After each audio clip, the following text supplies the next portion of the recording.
അവിടെ ചൂളം അടിക്കുന്നേ?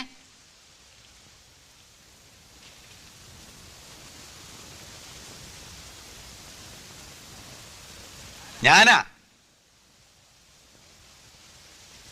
പേരെന്താ? ബഷീർ. എളിയ തോതിൽ ഒരു എഴുത്തുകാരനാണ്. 2.5 കൊല്ലത്തെ തടവ്. ഇപ്പൊ ഞാനിവിടെ തനിച്ചാ. കൂട്ടുകാരെല്ലാം പോയി. പേര് പറഞ്ഞില്ലല്ലോ. നാരായണി. സുന്ദരമായ പേര്. വയസ്സ്? 22.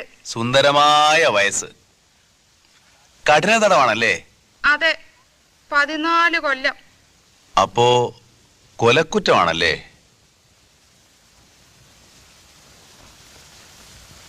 വന്നിട്ട് ഒത്തിരി നാളായോ? 1 കൊല്ലമായി. ഓ, എന്തൊരു ജീവിതം. നാരായണി, നമ്മളേതാണ്ട് ഒരുമിച്ചാണ് ഈ ജയിലിൽ വന്നത്.